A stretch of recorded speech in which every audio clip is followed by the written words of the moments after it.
En un debate reciente le hice a Winston una pregunta que considero importante. Si Jesús dijo que vino a buscar y a salvar lo que se había perdido y el calvinismo sostiene que los elegidos estaban predestinados desde antes de la fundación del mundo, ¿alguna vez estuvieron realmente perdidos?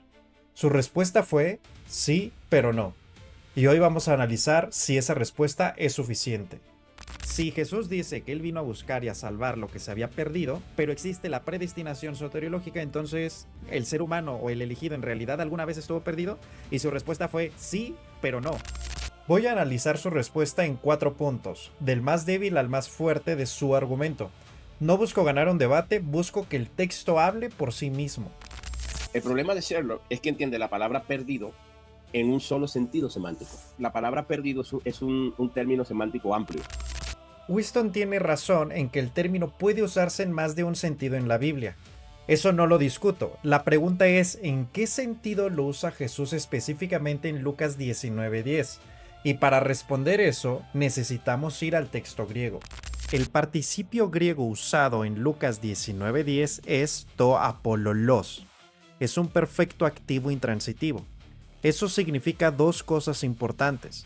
Primero, que describe un estado presente y real, no algo que ocurrió solo en el pasado. Segundo, que esa condición reside en el sujeto mismo, no es una etiqueta que alguien le pone desde afuera. Pero hay algo más importante que la gramática sola, el contexto. Y aquí es donde el argumento de Winston tiene un problema serio. Lucas 15, justo antes de Lucas 19, usa el mismo término en 3 parábolas concretas: la oveja perdida, la moneda perdida y el hijo pródigo. En los 3 casos la condición de perdido es real y presente, no escatológica ni futura. Y en los 3 casos existe la posibilidad genuina de no ser hallado. La oveja podría no haber sido encontrada.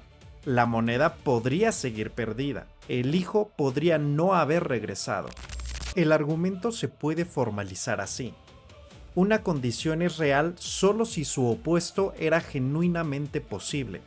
Si el decreto eterno garantiza el hallazgo, la posibilidad de no ser hallado nunca existió. Y si esa posibilidad no existió, la condición de perdido no era real, sino aparente. Winston concede que en espacio-tiempo los elegidos estaban perdidos de manera real, pero esa concesión es incompatible con la garantía absoluta del decreto. No son dos sentidos distintos de una palabra ambigua, son dos afirmaciones contradictorias sobre el mismo sujeto en el mismo plano de realidad. Entonces, la palabra perdido es una palabra muy vaga, muy ambigua. Hablar de perdición en esta era no es perdición como tal. Winston dice que el término es vago y ambiguo, pero hay un problema. Afirmar que un término es ambiguo no es suficiente, hay que demostrarlo desde el contexto del pasaje mismo. Y aquí es donde su argumento comete un error hermenéutico que tiene nombre. En hermenéutica existe una distinción fundamental entre exégesis, que es extraer del texto lo que dice, y eisegesis, que es imponer sobre el texto lo que queremos que diga. La diferencia no es de intención sino de método, y lo que Winston hace al declarar que el término es vago y ambiguo es precisamente eisegesis. Introduce desde su sistema teológico una categoría que el contexto de Lucas 19:10 no establece. Pero hay un segundo error relacionado que es aún más específico. Se llama transferencia semántica arbitraria. Y déjame explicarlo con un ejemplo sencillo antes de aplicarlo al texto. La transferencia semántica arbitraria ocurre cuando tomamos el sentido de una palabra en un contexto y lo trasladamos a otro contexto diferente, simplemente porque comparten el mismo término. Si alguien te escribe "te llevo en el corazón" y tú respondes hablando del músculo cardíaco, estás cometiendo ese error. El término es el mismo, el sentido es completamente distinto.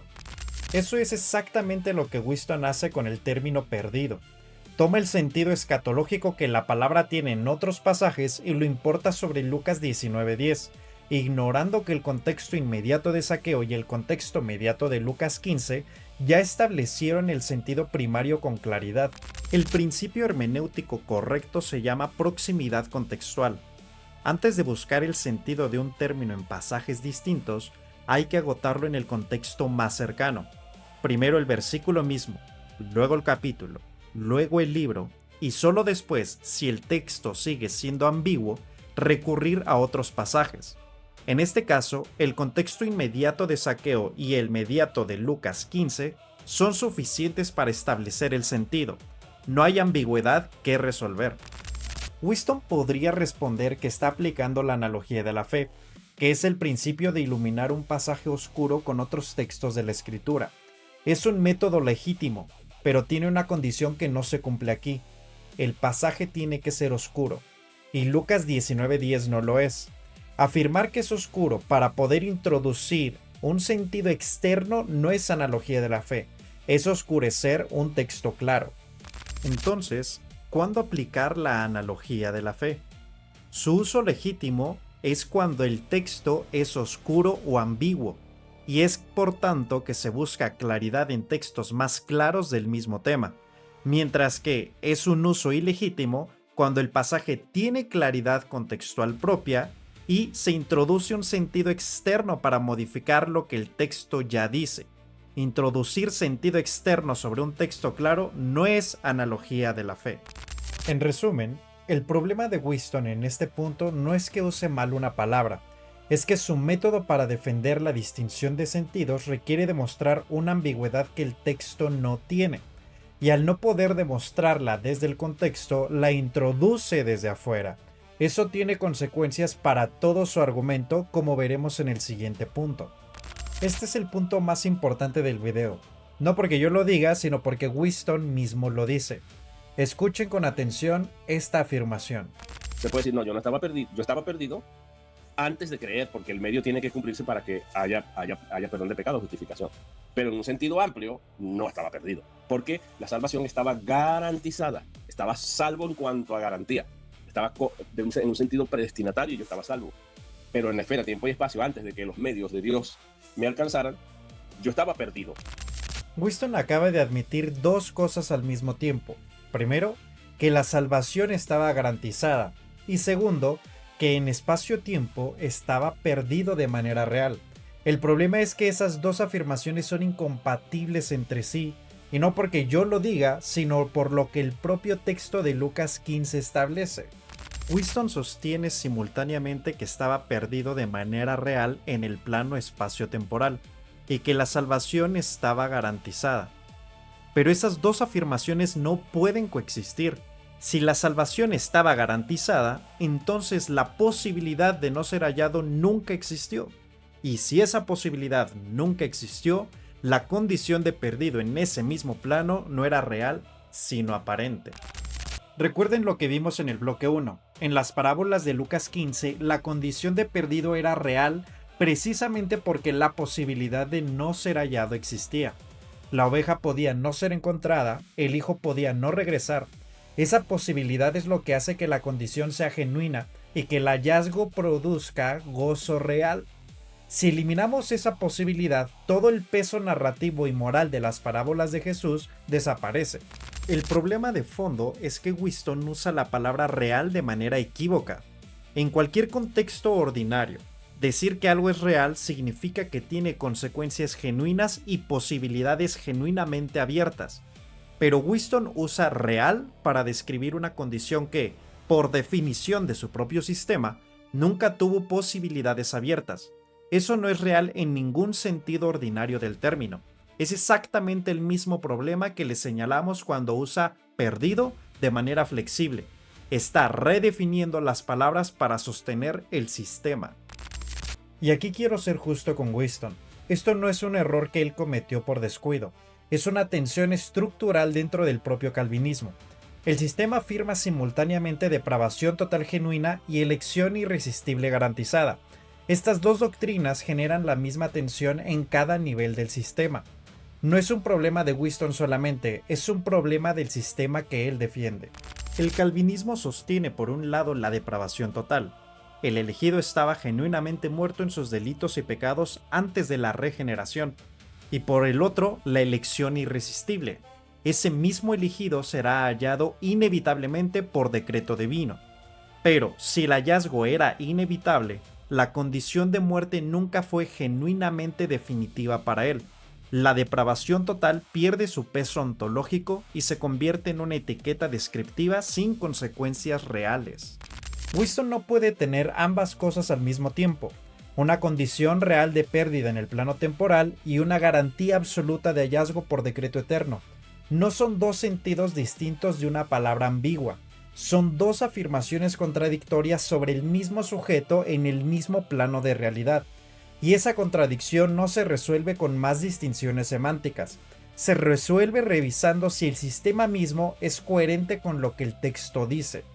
¿Acaso los calvinistas, que eran grandes filósofos y grandes teólogos y gente muy racional, no pensaron en hablar de la depravación total, en la que estamos muertos en nuestros delitos y pecados, que implica que estamos perdidos, y a la misma vez afirmar la predestinación y la elección? Alguien tiene un problema en la lógica. Winston apela aquí a que grandes filósofos y teólogos calvinistas ya resolvieron esta pregunta hace siglos, y tiene razón en algo. Son pensadores serios que merecen respeto. Calvino, Agustín, Sproul no son figuras menores, pero hay un problema con este argumento, y es que apelar a la autoridad de quienes defendieron una posición no es lo mismo que demostrar que esa posición es correcta. Esto tiene un nombre en lógica: apelación a la autoridad. La apelación a la autoridad es válida cuando se usa para señalar que hay argumentos elaborados que merecen ser examinados, pero se convierte en un error lógico cuando se usa para sustituir el argumento mismo. Winston no nos dice qué respondieron Calvino o Sproul a esta pregunta específica, nos dice que ya la respondieron. Esa diferencia importa. Pero vayamos más lejos. El propio calvinismo, con toda su tradición, sostiene la doctrina de la depravación total. El ser humano está genuinamente muerto en sus delitos y pecados antes de la regeneración. Efesios 2, 1 al 5 es el texto base, y la pregunta que surge de ahí es la misma que hemos estado analizando. Si esa muerte era genuina para el elegido, entonces la posibilidad de permanecer muerto debía ser real. De lo contrario, la muerte era aparente y la depravación total pierde todo su peso. El texto mismo lo confirma. En Lucas 15:17, el verbo que describe el momento en que el hijo pródigo decide regresar es un aoristo activo con el hijo como sujeto. Eso significa una acción puntual, autónoma y decisiva del sujeto mismo. El texto no describe ninguna acción divina previa ni simultánea. Si el calvinismo quiere introducir una regeneración silenciosa en ese momento para explicar la decisión, la carga de demostrarlo desde el texto recae sobre él, no sobre quien lo lee como está escrito. En resumen, apelar a que grandes teólogos ya resolvieron esto no es suficiente si el texto mismo no lo respalda, y el texto, leído en su contexto inmediato, no respalda que la condición de perdido era solo aparente para los elegidos. La respalda como condición real, con posibilidades reales abiertas y con movimiento genuino del sujeto hacia Dios. Para resumir los 4 puntos. 1. El texto griego de Lucas 19:10 describe una condición real y presente. 2. Declararlo ambiguo sin demostrarlo desde el contexto es eisegesis. 3. La propia concesión de Winston elimina la posibilidad real que necesita su argumento. 4. Y apelar a la tradición calvinista no resuelve la tensión entre depravación total y elección irresistible que el texto expone. Quiero cerrar siendo honesto sobre algo. No pretendo haber resuelto toda la complejidad de la soteriología calvinista en este video. Hay pensadores serios que han defendido esa posición con mucho más rigor del que Winston mostró aquí. Lo que sí creo haber demostrado es que la respuesta específica de Winston a esta pregunta específica no es satisfactoria, porque depende de declarar ambiguo un texto que no lo es, de usar sus propias palabras de manera equívoca y de apelar a una tradición sin presentar el argumento de esa tradición. La pregunta que les dejo es la misma que le hice a Winston. Si los predestinados estaban garantizados antes de la fundación del mundo, ¿en qué sentido real estuvo alguna vez perdida la oveja? ¿En qué sentido real buscó la mujer su moneda? ¿En qué sentido real volvió en sí el hijo pródigo? Si esas posibilidades no eran reales, ¿Qué nos está diciendo Jesús realmente con esas parábolas? Si quieren ver el debate original para evaluar el argumento de Whiston en su contexto completo, lo encontrarán en el enlace en la descripción. Los leo en los comentarios y nos vemos en un siguiente video.